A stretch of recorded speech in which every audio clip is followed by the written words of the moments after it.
வணக்கம் நண்பர்களே! இது உங்கள் வெங்கியோட திரை விமர்சனம். இப்போ நம்ம பார்க்க போற படம் வந்து டிராகன்.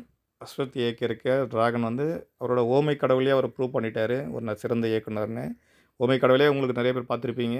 அந்த கதைய வந்து முன்ன பின்ன போயிட்டு வரும். லைஃப்ல இப்படி இருந்தா எப்படி இருக்கும்? பின்னாடி இருந்தா எப்படி இருக்கும்? அப்படின்னு சொல்லி அவர் கதைய மாத்தி மாத்தி கொண்டு போயிட்டு, இதுதான் நல்லாயிருக்கும் அப்படின்னு சொல்லி ஒரு எதார்த்தமான ஒரு முடிவ குடுத்துருப்பாரு. அந்த படத்தோட நம்ம பார்க்கும்போது இயக்குனருக்காக பார்க்கலாம் அப்படின்னு தான் அந்த படத்த போய் பார்க்க ஆரம்பிச்சோம். அப்புறம் பிரதீப்போட நடிப்பு சரி லவர் ஸ்டைல் பார்த்துருப்பீங்க. அதிலேயே வந்து லவ் டுடேலயே வந்து நல்லாவே இருந்தது. சரி அவருக்காகவும் ஒரு பார்க்கலாம் அப்படின்னு தான் போனோம். படத்தில வந்து இயக்குனர் வந்து நம்மள ஏமாத்தல. கண்டிப்பா படத்த வந்து நல்லாவே இன்ட்ரஸ்டிங்காவே கொண்டு போறாரு.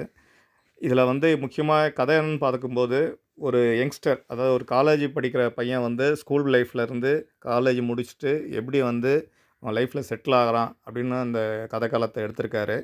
ஸோ இந்த ஒரு யங்ஸ்டருக்கான ஒரு கதைக்களம் இது. இப்ப இருக்க யங்ஸ்டருக்கு முக்கியமா வந்து இப்ப இருக்க யங்ஸ்டர்ஸ் வந்து என்ன நிலைமையில இருக்காங்க அப்படின்னு தெரிஞ்சுட்டு அந்த கதைய வந்து செலக்ட் பண்ணியிருக்காரு. இதுக்காக இயக்குனர பாராட்டலாம். படத்தில டெக்னிக்கல் டீமும் சரி, லியோ ஜேம்ஸும் சரி நல்லாவே பண்ணியிருக்காரு இசையுமே. அதுமாரி பாடல்களும் வந்து சிறப்பா பண்ணியிருக்காரு. எஸ்டிஆர் ஒரு பாட்டு பாடியிருக்காரு. பின்னணி இசையும் வந்து எல்லாமே வந்து நம்மள வந்து அந்த படத்தோட ஒன்றி இருக்கிறதுக்கு துணையா இருக்கு.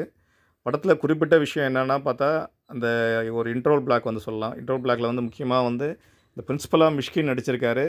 ஸோ காலேஜ் பிரின்சிபல் வந்து மிஷ்கின் வந்து படத்தில வந்து அவரு வில்லனா, இல்லன்னா வந்து அவரோட கேரக்டரிஸ்டிக் வந்து எப்படி நல்லா பண்ணியிருக்காரு அப்படின்னு பார்க்கும்போது, ரொம்ப நியூட்ரலா பண்ணியிருக்காரு மனுஷன். ரொம்ப ஒரு நேர்மையான ஒரு கதாபாத்திரமா இருக்கு. அதுவும் வந்து நல்லாவே பண்ணியிருக்காரு அந்த கேரக்டர. மத்த ஆர்டிஸ்ட்டுமே வந்து நல்லா பண்ணியிருக்காரு. அவரோட ரவி பிரதீப்போட அப்பாவா வர ஜார்ஜ் அவரும் நல்லா பண்ணியிருக்காரு. ஸோ கடைசியில அப்பா, பையன் சென்டிமெண்ட்டும் வந்து நல்லா ஒர்க் அவுட்டே ஆயிருக்கு படத்தில. படத்தில வந்து அவங்க ஃப்ரெண்ட்ஸோட காமெடீஸ், அதுக்கப்புறம் ஹீரோவோட ரொமான்ஸ் சீன்ஸு, அந்த எக்ஸ் கேர்ள் ஃப்ரெண்டு, ப்ளஸ் அவங்களோட லவ் சீன்ஸு இது எல்லாமே வந்து நல்லாவே ஒர்க் அவுட் ஆயிருக்கு. ஸோ படத்தில வந்து எங்கேயுமே நமக்கு போர் அடிக்காம கொண்டு போறாரு. படத்தில ஆரம்பத்துலேருந்து கடைசி வரைக்கும் லைஃப் வந்து எப்படி வந்து லீட் பண்றாரு ஒரு யங்ஸ்டர் அப்படின்னு வந்து அது நல்லாவே கொண்டு போய் சொல்லியிருக்காரு. அதுமாரி அந்த கிளைமாக்ஸ் சீனும் வந்து கடைசியா வந்து படத்தில வந்து எப்படி இருக்கணும்? நேர்மையா இருக்கணுமா? இல்ல வந்து குறுக்கு வழியில வந்து பெரிய ஆள் ஆகலாமா? அப்படின்னு வந்து ஒரு நமக்கு வந்து ஒரு பாடம் மாரி ஒரு சொல்லியிருக்காரு. ஒரு மெசேஜும் சொல்லியிருக்காரு படத்தில. அதனால இயக்குனர பாராட்டலாம். கண்டிப்பா வந்து ஒரு தடவ பார்க்கலாம். ஃபேமிலியோட பார்க்கலாம். பட் குழந்தைங்கள கூட்டின்னு போ வேண்டாம். பெரிய பசங்க இல்ல குழந்தைங்க ஃபேமிலியோட பார்க்கலாம். குழந்தைங்க இல்லாம. படம் வந்து நல்லாவே இருக்கு.